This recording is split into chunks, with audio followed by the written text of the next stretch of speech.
I am Dr. Jagtesh Kaur Gareva, Assistant Professor, Department of Art History and Visual Arts, Punjab University, Chandigarh. Today we are going to do Module 10, Eastern Indian Manuscript Painting. The module discusses Eastern Indian manuscript painting, also known as parlour painting. In this, the beginnings of the miniature painting tradition in the subcontinent are traced briefly. The tradition of Buddhist miniature painting from Eastern India and Nepal is discussed in detail, taking into account the time period, provenance, questions of dating, sources of style, themes and salient features. Citing examples, the issues are further discussed. Literary sources speak of the tradition of miniature painting from very early times. Faheim, the Chinese monk, records a flourishing Buddhist tradition of copying manuscripts in Tamluk in West Bengal as early as circa 400 AD.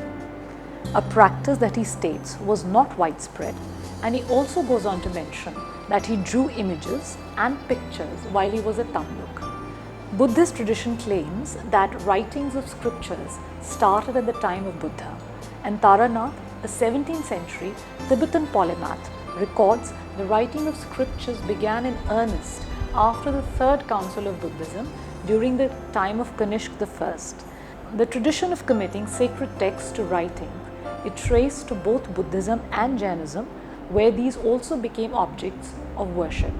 Buddhist writings from about the 5th century AD are found in the form of incised metal plates. Pratapaditya Pal dates the tradition of illumination in the subcontinent to the 7th century based on the earliest extant examples in the form of books on birch bark that had illustrated covers found in the stupas in Gilgit, Pakistan. Whereas Martin Lerner dates a painted book cover belonging to Eastern India to the 9th century AD, thus placing the practice of illustrating such works at least to this period. Now looking at the time period and the provenance, extant illustrated books from Buddhism come to us from the Palasena period, known as parlour paintings or Eastern Indian manuscript paintings. The earliest extant example of an illustrated manuscript dates from the early 11th century AD.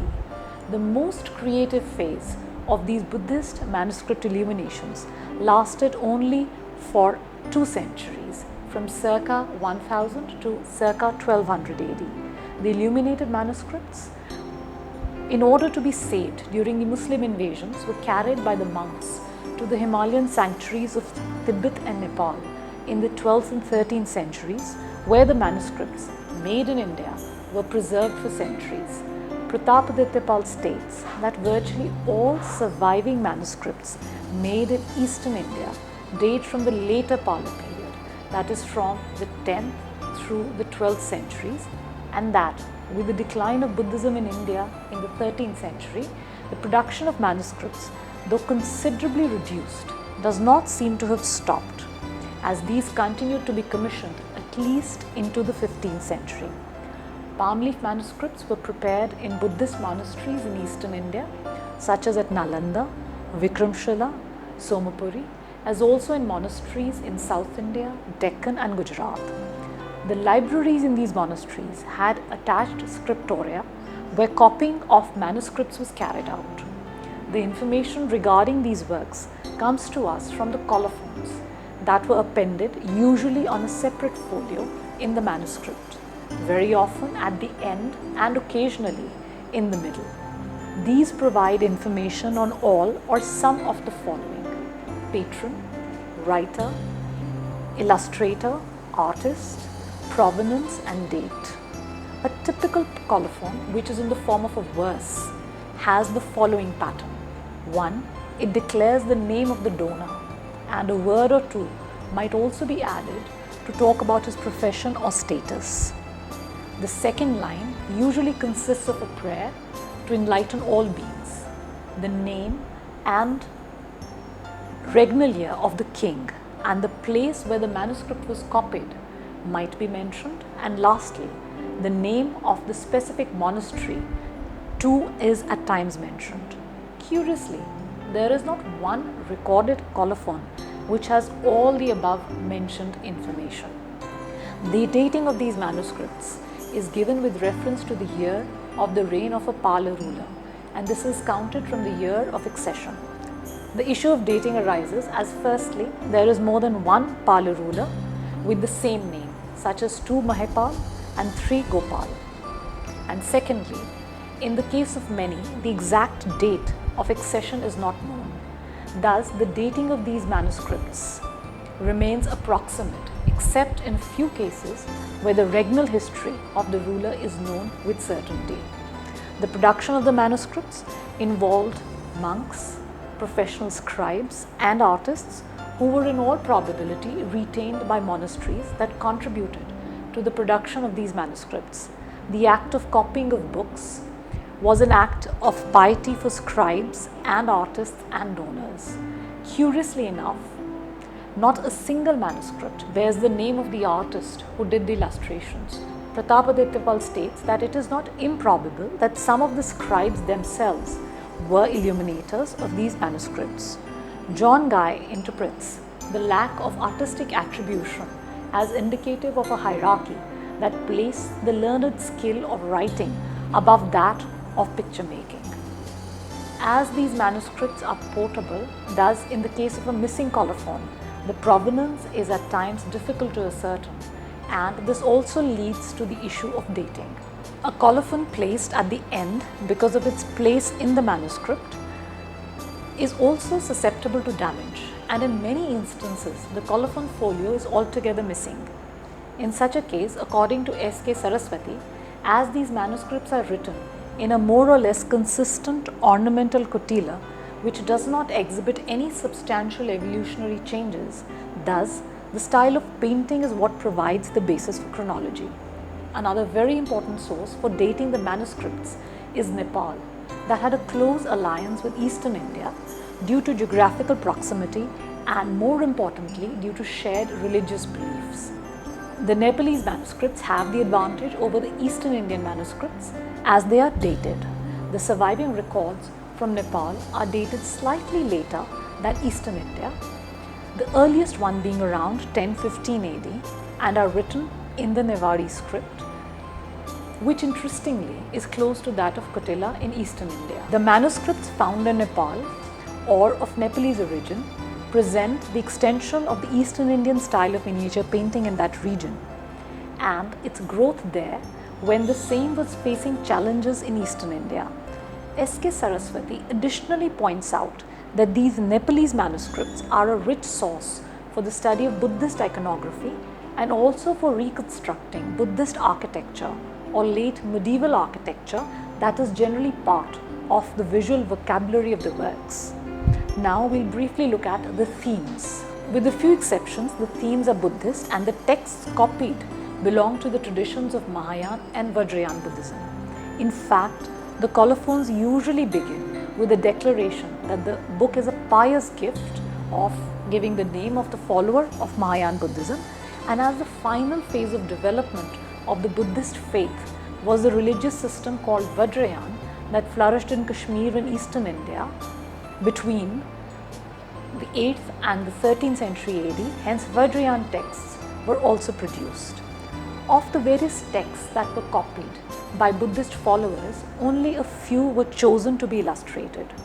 The two principal texts that were most frequently illuminated were the Ashta Sahasrika Prajna Paramita and Pancharaksha. The one that was the most revered and thus most copied was the Mahayana text Ashta Sahasrika Prajna Paramita, perfection of wisdom in 8,000 verses. The hearing, recitation, study and writing of the text was said to carry far more merit than the raising of stupas in honor of the master. The text also recommends that donating a copy is even more meritorious. As a result, copies of this were donated to monasteries. Also, as it was a philosophical text, it could be worshipped and recited by the monks. An 11th century frieze from Bodh Gaya, Bihar, very aptly captures the vigor with which such texts were venerated. As Prajna Paramita is essentially a work of pure metaphysics, the images in it are the deities of the Mahayana and Vajrayana pantheon and the 4 principal events and 4 miracles from the life of Buddha, all of which have little or no relation to the accompanying text. These narratives from Buddha's life are usually placed on the inside of wooden covers and the first or last folio of the manuscript, sometimes both.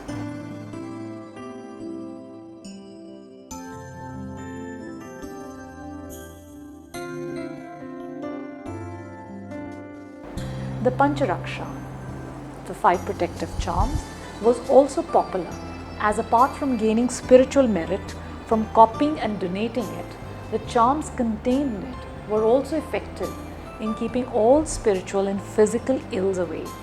Consequently, the text was often kept in the house. The Pancharaksha is generally illuminated with 5 images of the 5 goddesses, which are the personification of the 5 charms, thus are directly related to the text, and at other times with images of the 5 transcendental Buddhas of the Vajrayana pantheon. John Guy brings forth a very rare occurrence of Ashtasahasrika Prajnaparamita, providing subject matter for narrative works as seen as this example on a wooden cover.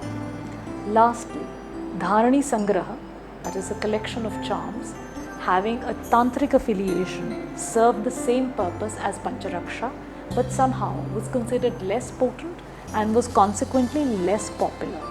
A Dharani Sangraha manuscript usually has formal representations of divine figures only. There is general agreement among scholars that the inclusion of images in the manuscripts was meant to enhance their transcendental potency and prolong their life, and also that as the book was worshipped, it also meant that the gods were being venerated. S.K. Saraswati also states that these images were made part of a text, at times even being unrelated to the text, as in case of Prajnaparamita, to enhance the ability of the follower to concentrate and meditate. These divine images were meant to be evoked through the recitation of Vidya-mitras or magical sound syllables. On the change in subject matter in Buddhist art, S.K. Saraswati is of the opinion that the close contact between Eastern India and Nepal, along with the nature of the texts, heralded a shift towards a more esoteric form of Buddhism, which in turn resulted in a shift to hieratic images of divinities such as bodhisattvas and taras of the Mahayana as well as Vajrayana school, rather than the narrative themes seen in earlier Buddhist art. It is clear from studies that when illustrations were employed, they followed a well thought out pattern of execution and were not just arbitrarily made a part of the manuscript. Now we'll generally look at the characteristics of these works. The material used for these early manuscripts was palm leaf, having lengths between 20 to 36 inches and an average width of about 2.5 to 3 inches. In these manuscripts, first the text was written in long, narrow areas of 5 to 6 lines interjected by oblong spaces, which were left blank for the painting to be executed. This order of execution is reinforced by the fact that the painting usually overlapped the script at the margins. There are instances where the scribe has in writing provided instructions for the painter, which seems to suggest distinct roles for both, though historians also hold the view that the monks in monasteries must have been fulfilling both roles. Each palm leaf was punched with 2 holes through which sutra or cotton thread was passed, which held the folios together, and the entire manuscript was usually placed between 2 protective wooden covers. Generally speaking, the folio had 3 panels of paintings, each measuring about 2.5 by 3 inches, one in the middle and one on each side, with fields of sacred text in between. There are instances where the painted panel appears only in the center of a folio. Additionally, in some later works, the area above and below the string holes is also illuminated by paintings in vertical registers. This area is decorated with images of stupas or divine figures. that are at times also found at the ends of the manuscript. Interestingly, we also come across pages that have further embellishments in the form of roundels or floral designs, but these additions were exclusive to the illuminated folios and were completely absent from the ones not illustrated. Art historian John Guy, though, is of the opinion that there is a change in dimensions of the manuscripts over time, even as the material continues to be palm leaf. According to him, in the 10th and 11th century, works tend to be narrow and longer, with 3 paintings inserted between the text and a folio, whereas in the early 12th century, the length of the folio reduces somewhat and the width increases, and there is 1 painting in the middle. He also states that in the early 12th century, both continued to be made. The wooden covers too are elaborated with paintings, uninterrupted by any text whatsoever. The paintings are unvaryingly on the inside and occasionally on the outside of the cover, and of the two, the former are better preserved.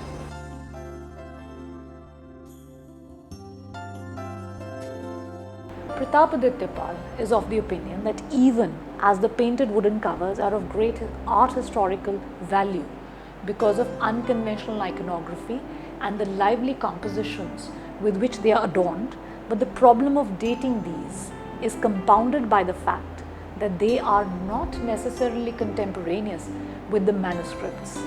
The fact that on a cover the space for painting is uninterrupted by text provides space for depiction of narrative scenes. Overall, the representations on the cover have more impact because of their conception being bolder, brighter and more spirited. In fact, Paul is of the opinion that some of the 12th century book covers have an unmatched charm even when compared to the inside folios. Now we'll briefly look at the sources of style. Taranath in his account mentions 2 artists, Dhiman and his son Bitpal from North Bengal, who were active during the times of kings Dharampal and Devpal. Described as artists of merit, they are said to have produced works in cast metal, sculpture and painting. The father founded the Eastern school and the son the Madhya Desh school, and the Nepalese school is said to resemble the Eastern school. S.K. Saraswati is of the view that the Eastern Indian manuscripts in the Pala period are perceptible forms of this Eastern school referred to, and that they are also the pictorial equivalents of the contemporary Pala sculptures in stone or metal.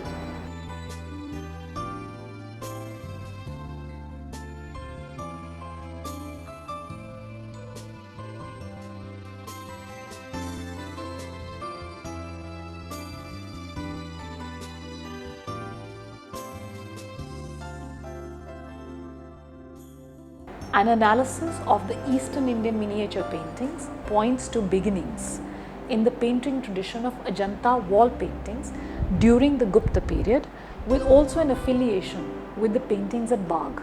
But the paintings also display the impact of the medieval trend as evidenced by the loss of modelling capacity of line and colour, with greater emphasis on linearity. Despite this, the school does not show any major changes of style over the centuries.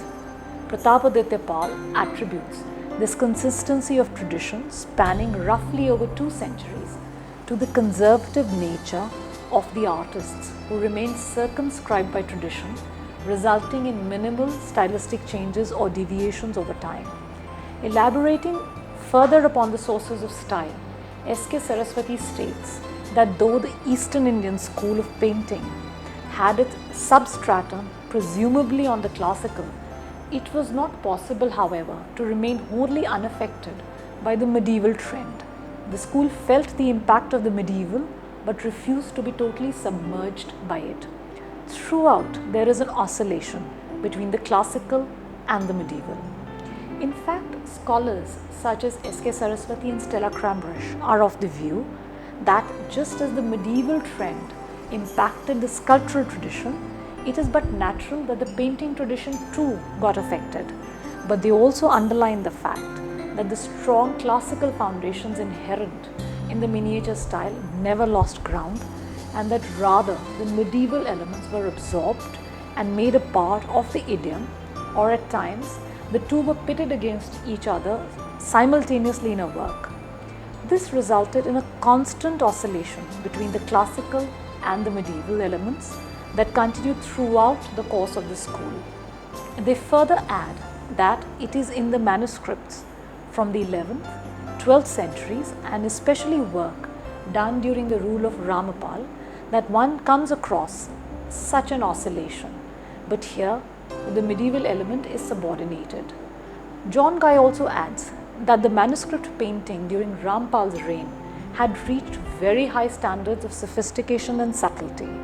Later, from the reign of Gomindrapal, to whom historians assign the time at the close of the 12th century, the medieval elements begin to gain ascendancy.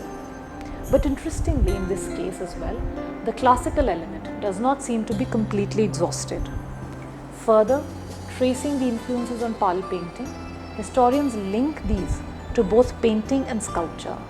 John Guy is of the view that the paintings on the walls of Mahavihars from Kashmir to Bengal, of which we have accounts by pilgrims, though there are no extant remains, could have been a source of imagery.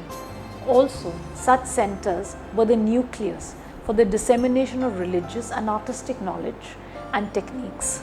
John Guy in this context refers to an illustrated book cover from Nepal dated to the 10th century depicting the Vesant Rajatak. In his view, the painting style in this embodies an Ajanta-esque pan-Indian style that links it to the lost, rich mural tradition of the monasteries. B.N. Goswami and John Guy emphasize the possibility that stelae or sculptures of that period, such as this one from Nalinda, Rajgir area, must have acted as a parent icon for understanding and replicating Buddhist narratives in stone, and quite possibly for palm leaf manuscript painting.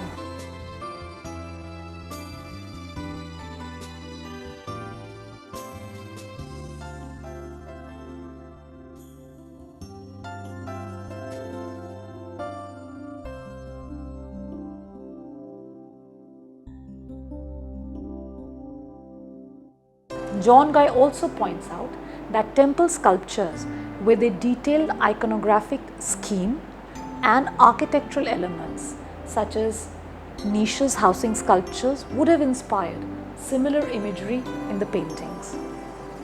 Looking at some of the features of these works, the characteristic features of Eastern Indian miniature painting, even as they remain more or less the same, do show some evolution over time. To begin with, the compositions are simple and symmetrical, usually depicting the main figure in the center, hieratically scaled, and subsidiary figures on either side. However, with time, an elaboration in the compositions may be observed. The figures are generally well proportioned, though the artists animate them by exaggerating the posture, whether seated or standing, and at times contorting the standing pose into an S shape that Stella Cramrish calls sickle shape. In some cases, in Bihar, the hands and feet are disproportionately large. At times, the soles are colored differently in order to distinguish them. The faces in Pala paintings are oval shaped with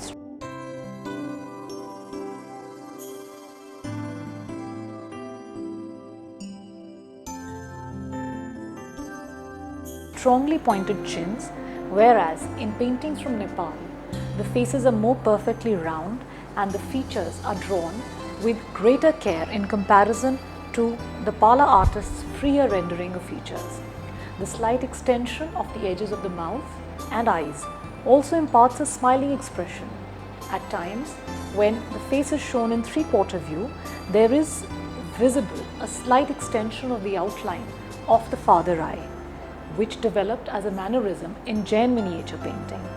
The background is usually indigo blue, and the depiction of scattered flowers is a device to show sacred space or divine presence. The seated central deity is shown against a cushion, at times patterned, and immediately behind is a nimbus or aureole. This device is effective in suggesting greater depth, even though the application of colors is flat, with the depiction of architectural elements or trees and foliage behind the figure. The illusion of depth is further enhanced. The color of the nimbus is generally used in contrast to the body color of the deity depicted. The use of contrasting colors adds to the definition of the outline and conveys a greater sense of volume to the figure or object. As all the gods and goddesses are depicted according to iconographic injunctions, therefore the complexion of the figure is determined by the iconography of the deity.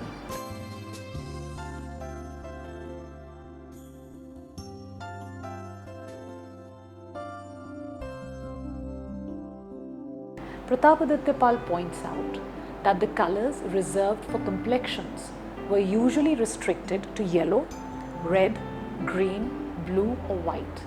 Yellow was specifically chosen for Buddha to represent the golden complexion.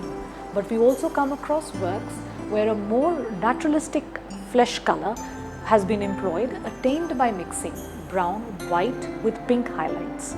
The attendants are usually painted in an array of colors. The robe for the Buddha is invariably red, but we come across deviations in color and patterning for other figures. The palette of the artist included primary colors such as white, yellow, blue, red and black. All these were obtained from minerals, ochres and a few other substances. White was used for priming, for highlights and as body color.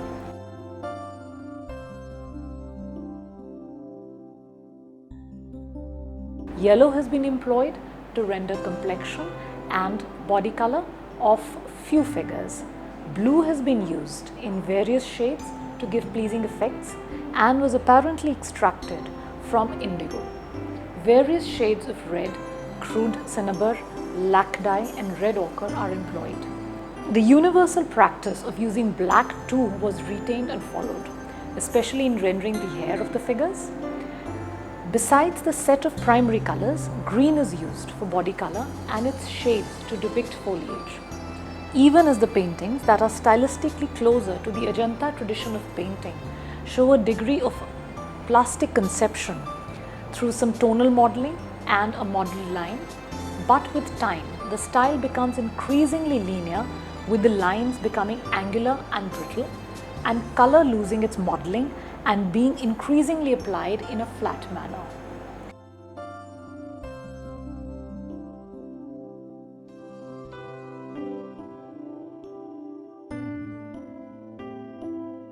Pratapaditya Pal proposes that some or all of these changes might also be a result of the varied talents of the artists and their capabilities to do justice to a specific subject matter. But it is not these factors alone that led to the exhaustion of the school.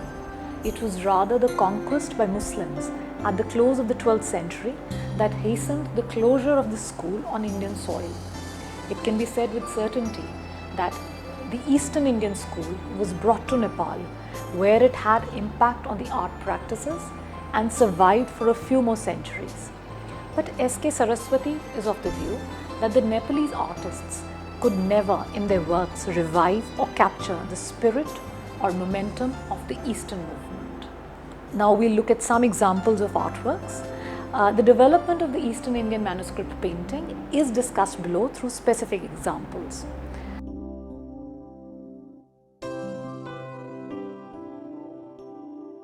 The first, 4 early painted folios from a Prajnaparamita manuscript.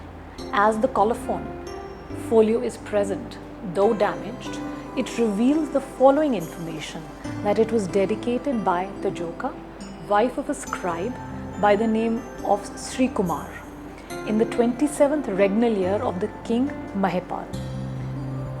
It has been dated to about circa 1025 AD. It was most likely copied in Bihar, a strong possibility in Nalanda. Pratapaditya Pal notes that the style of the script is close to that of engraved sculptures at Sarnath during the reign of Mahipal I, and that the female figures too are reminiscent of a carved door frame found at Nalanda during Mahipal I's reign.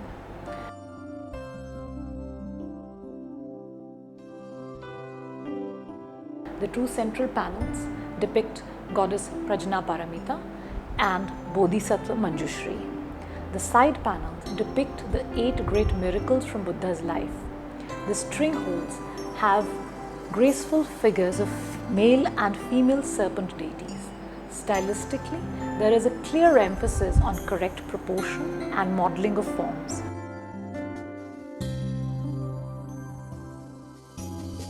The control over line and subtle manipulations of the transparent garments, revealing the body underneath, along with grace in gestures and postures, all remind us of classical Ajanta murals.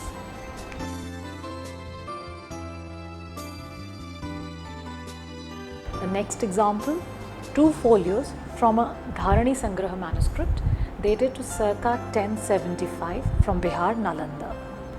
The colophon reveals that it was dedicated by Ramjeev from Nepal and copied at Nalanda by the scribe Swameshwara. Pratapaditya Pal notes that this is the only known dedicated manuscript by a Buddhist from Nepal on a visit to Nalanda monastery.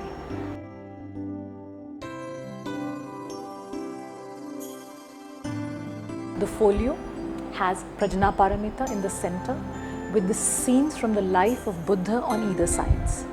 The goddess in the center has her hands forming the gesture of turning the wheel of law, framed by lotuses supporting books on either side. The goddess in the center has her hands forming the gesture of turning the wheel of law, framed by lotuses supporting books on either side.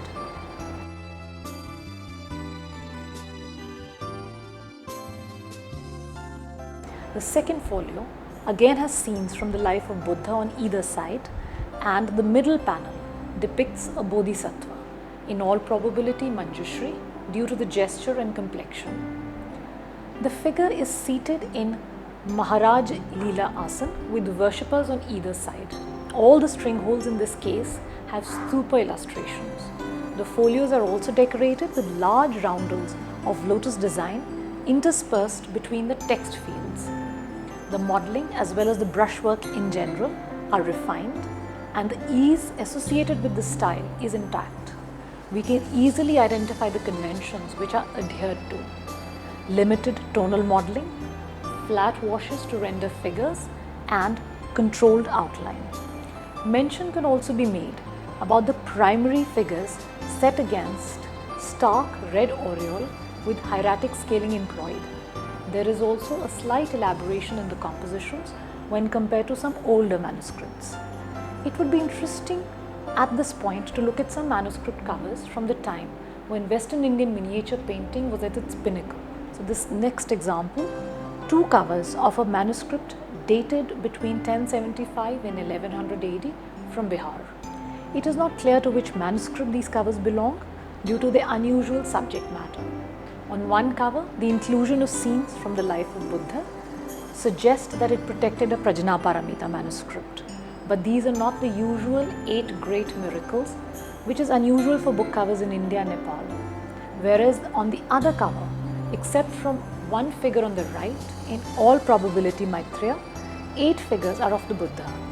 In case of the first cover, the narrative panels overall have an engaging air to them and are generally well executed. But we see deviations in 2 scenes which are relatively more elaborate. Buddha accepts rice cooked in milk from Sujata and the miracle at Urvila. Pratapaditya Pal and Julia Meek Pekarik place these covers stylistically in either the reign of Mahipal II or Rampal, and thus ascribe the particular time of 1075 to 1100. Overall, we see animation in the life scenes and greater expressive energy of interacting figures.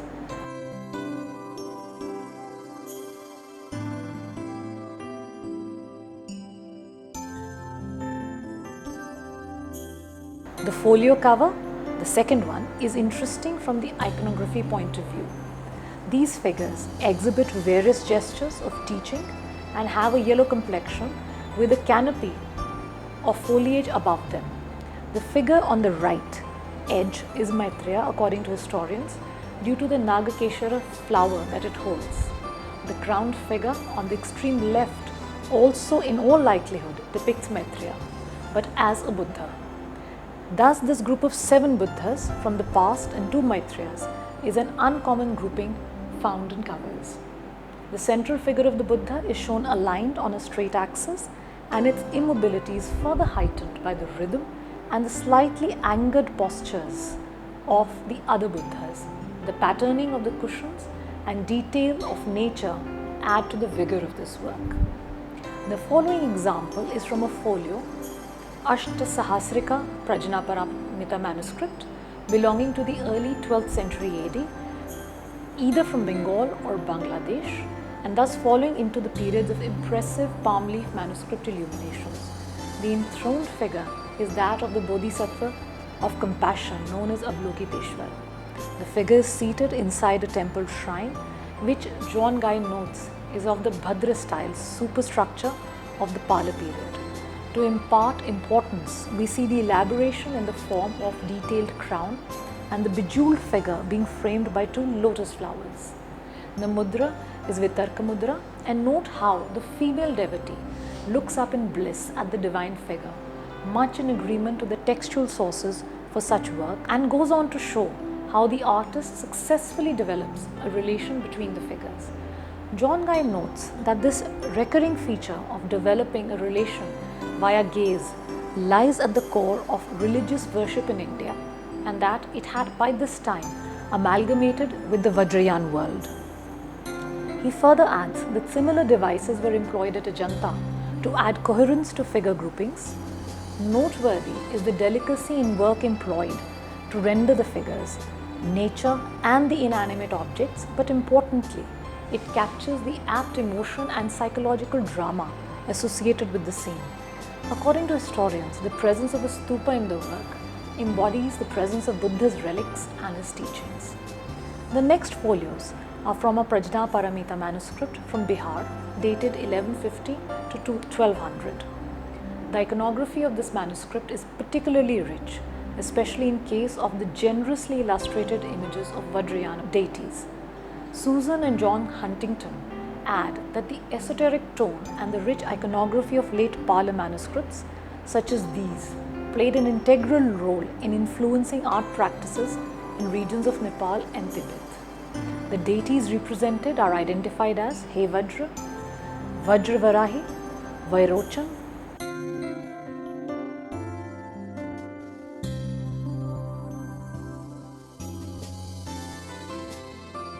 Amitayas, Ratnasambhav and unidentified Pala ruler.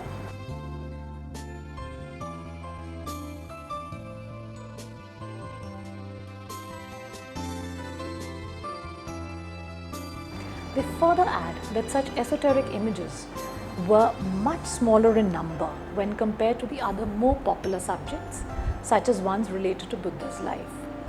Note how this manuscript follows the general later convention of one main illustration in the center with pictorial motifs painted around holes and ends of the pages. Interestingly, the 8 great miracles of Buddha's life are usually pushed to the margins or thus of lesser import, or at times the bands at the edges have decorative designs, stupas or divine figures.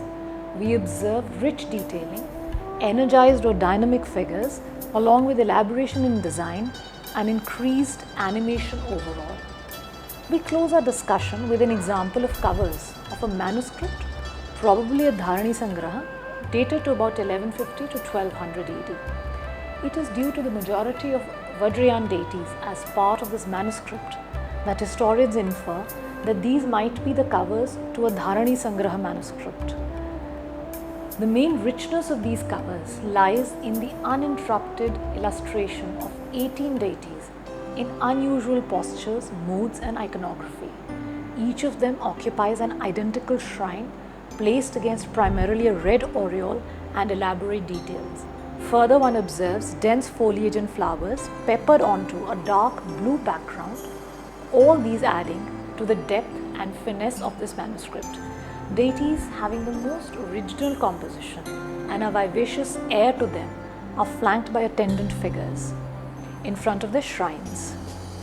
These attendants too are shown in various moods such as dancing, scared, cheering, etc. Thus, we can safely conclude that the artist has been extremely imaginative in his conception and exhibits great talent. The colors are juxtaposed and balanced in such a way that they complement the overall vibrancy, while the compositions become more complex than its predecessors.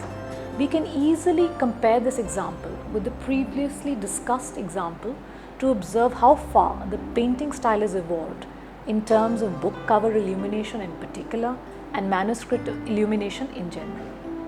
We can easily compare this example with the previously discussed example to observe how far the painting style has evolved in terms of book cover illumination in particular and manuscript illumination in general.